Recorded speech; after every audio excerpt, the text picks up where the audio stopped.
Hello and welcome to Global News Factory. I am your host Vikrant. While Trump is shouting at the world like a mafia don, Putin is quietly setting up a chokehold. And the target is oil. Trump wants everyone from Delhi to Beijing to stop buying Russian oil. He has already imposed 25% tariff on India. He is threatening China next. The message is clear: fall in line or face my tariff tantrums. But Putin is not playing checkers, he is playing chess, and his next move could strangle global oil supply lines, starting with a single pipeline. Now here is what Reuters has reported. Trump's demand to India to halt Russian oil imports could backfire massively. How? Why? Because Putin holds a massive trump card of his own, the CPC Pipeline. Now this is not some small route. The Caspian Pipeline Consortium, the CPC, runs from Kazakhstan to Black Sea and it passes right through Russian land. It carries nearly 1.3 million barrels per day of crude oil, and the ones most dependent on this route?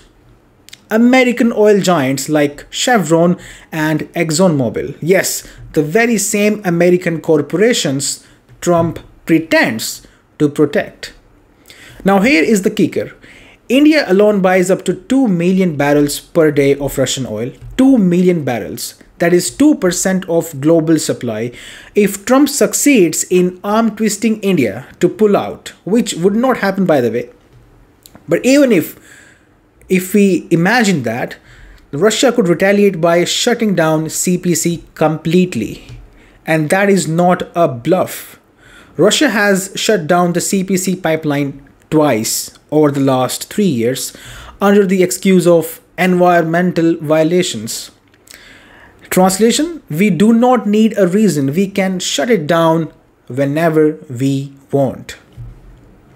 Now experts at JP Morgan are warning that if two things happen at once, now one is Russia's supply to India is disrupted, and second, CPC's pipeline is shut down, then we are looking at a 3.5 million barrels per day of disruption. That is 3.5% of oil wiped out from global market. What does that mean now? Oil prices would not just rise, they will explode. Forget $80 a barrel, it could hit $100, maybe worse, more. Gas prices in the West will skyrocket, inflation will bounce back, the global economy will shiver, Trump will have to answer some very angry voters. His approval ratings are already sinking, by the way. As JP Morgan bluntly put it, and I'm quoting, the Trump administration will likely find sanctioning the world's second largest oil exporter, that is Russia, unfeasible without spiking oil prices. Translation: you cannot bully Russia out of the oil market without punching yourself in the face. Meanwhile, Putin is looking at the board and smiling because he knows without Russian oil, the global system breaks down. Now, some European nations are still hooked. India and China are not backing off, and if the West pushes too far, Putin just has to twist one valve and a pipeline that flows through Russia suddenly stops flowing. And let's not forget, Western oil majors like Shell, Eni, Total Energies, they're all using CPC. If Putin flips the switch, their cargoes stop too, and their profits go dry, and their governments panic. So while Trump is busy ranting and tweeting threats from his golden toilet seat, Putin has already lined up his countermove. Because the oil war is not about who shouts louder. It is about who controls the tap. And right now, Putin does. And moving on now, few days back, Trump played a nuclear card. He is behaving like a toddler with access to launch codes. Now in response, Russia is not tweeting.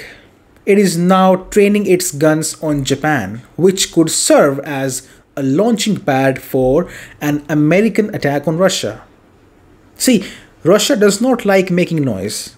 Russia is sitting with its generals and drawing up maps, real ones, with missile arcs and target zones, because unlike Trump, Russia does not announce war, it calculates it.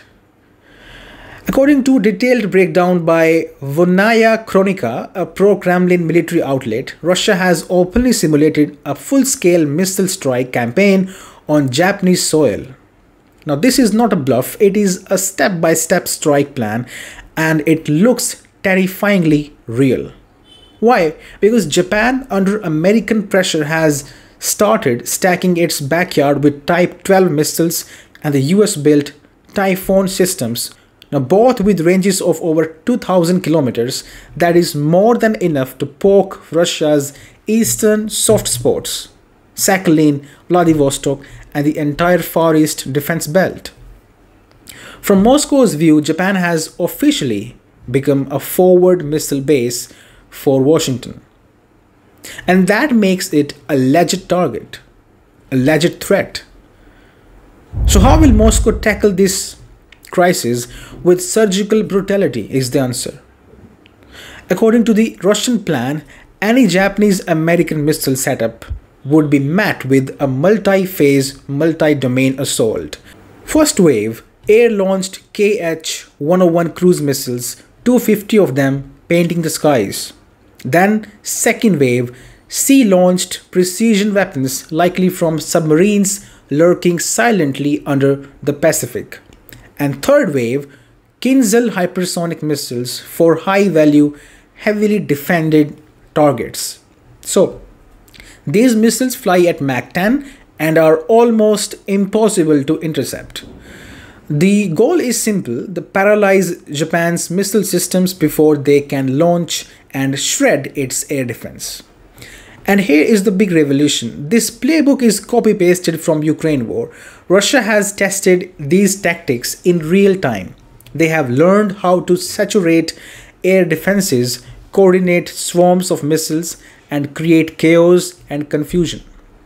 That is not theory anymore, it is muscle memory. This is not just about Japan, it is a message to Trump. You may have sent 2 submarines because Medvedev mocked you online, but Russia has plans drawn up, real ones for an actual war, and the trigger is being set not in Moscow but in Washington. Keep in mind, Japan is not far from Russia. It is within striking distance of multiple launch platforms. And if Trump escalates tensions across the board, Japan, a US ally, a US vassal state, and missile host becomes a glowing target. So the next time Trump says words are very important, someone should remind him Russia does not play word games. It answers in missile salvos.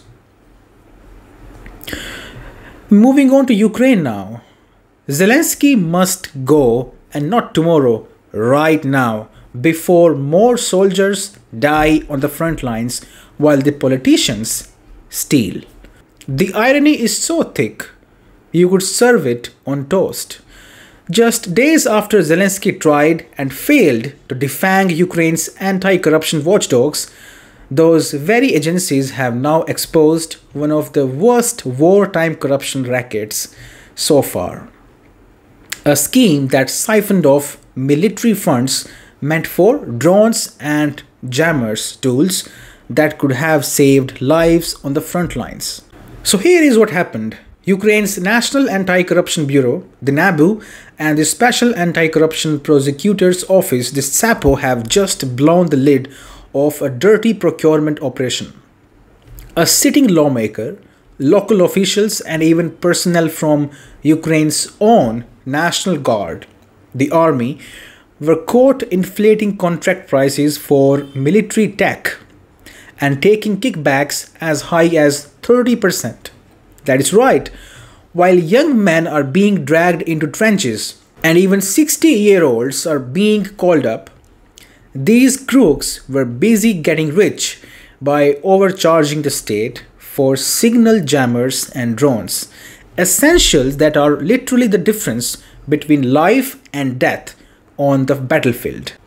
4 arrests have been made, but the question that screams louder than any siren in Kyiv is, who was Zelensky trying to protect when he tried to take control of these agencies last week? Make no mistake, Zelensky's government had just attempted to strip Nabu and Sapo of their independence, triggering mass protests in the country. The backlash was so intense that Parliament had to reverse the plan, and guess what? The moment they did, the agencies immediately exposed this rot. And now, after getting caught red-handed, Zelensky shamelessly says, "It is important that anti-corruption institutions operate independently." Really? That is rich coming from the guy who was 1 vote away from putting them in a chokehold. No? Where is the outrage in Western capitals? Where are the funders demanding accountability? Because let us not forget, much of this money is foreign aid. It is US and EU taxpayers footing the bill for these weapons, right? If Zelensky respects anti-corruption agencies, he would resign. But he would not, because this is not the first scandal and it would not be the last. See, he built a brand on being the brave wartime leader, but the truth is, his government is bleeding from within, and this latest scandal shows just how deep the rot goes. Zelensky must be held accountable with a full investigation, followed by his resignation. Because in a country at war, corruption is not just theft, it is treason. And that's all for now. Thank you very much for being with me. You're watching GNF.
We are taking to the skies, filled with new hope and ambition, as the proud flag bearer of a soaring nation. Air India.